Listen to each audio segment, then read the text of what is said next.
Everyone, happy Chinese New Year. That's my first message for you.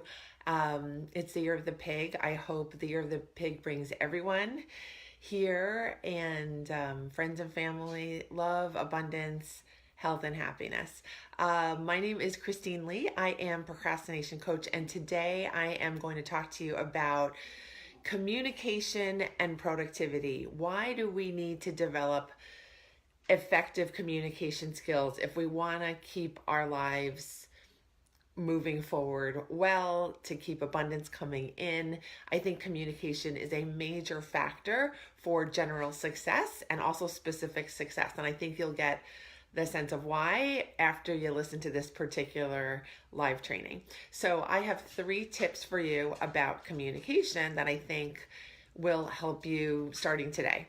The first tip applies not just for the topic of productivity, but I think this tip should be in the back of your head somewhere every time you feel like you need to communicate something to someone well.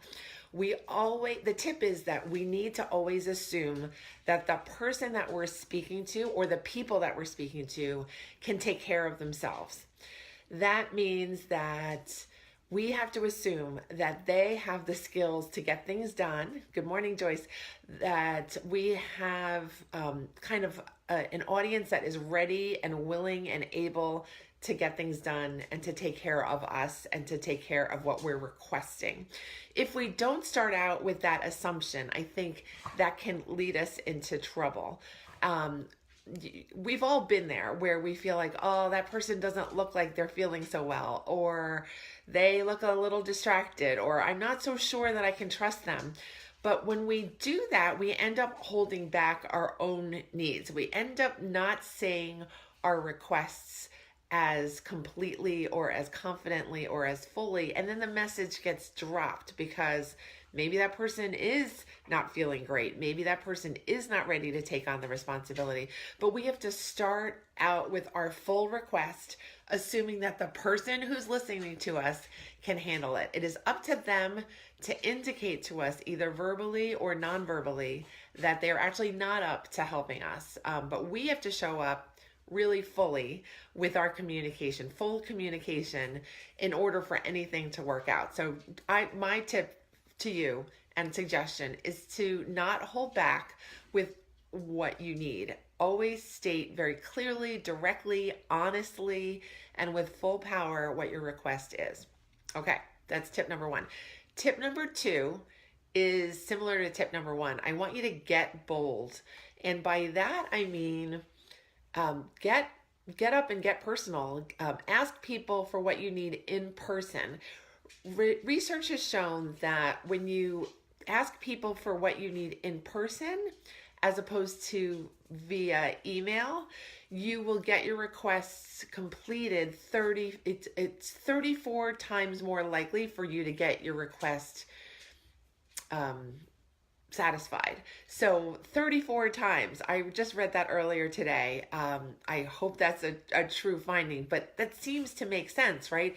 If you and I are talking in person live with each other, I'm basically not going to forget what you've asked of me, and I'm going to do my best to fulfill that request. So think about what kind of task you have to get done later today. Can you make these things happen in person? Can you get these things nailed down on somebody's calendar, nailed down like they're done, completed, so nobody has to worry about them anymore? I think good effective communication can help all of us be more productive. That's my dog again. Every week you hear different sounds from my dog. Okay, third tip today, and then I'll be done, is you want to make sure that after you've communicated what you need to, that it's been registered with the other person. You want to make sure that you don't walk away from that conversation feeling like, oh, I forgot to say that one thing. Oh, I wonder if they really understood what I really, really needed exactly to a T. So you want to, again, read the other person's nonverbal communication, verbal communication, and also your own intuition. Are you walking away thinking, oh, wow, maybe that conversation should have been extended a bit because I didn't really explain why this matters to me so much. So that is the third tip. So to review, the first tip is to always assume that the person you're speaking to is capable and ready to help you.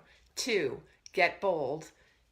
Get up and personal with the people that you're needing help from or the people you're working with, because that contact is going to help the communication and get that work done. The third tip is, I need to resort to cheating here. Always remember to do a check within yourself that what you've tried to communicate landed, that it's complete, that everything's taken care of, and then you let life and relationships take over and everybody gets to do what they need to do. Okay? So I hope those communication tips were helpful to you. Go ahead and use them and experiment with them today. Be bold. Do not be afraid of communicating, because communication is your really good friend. Okay?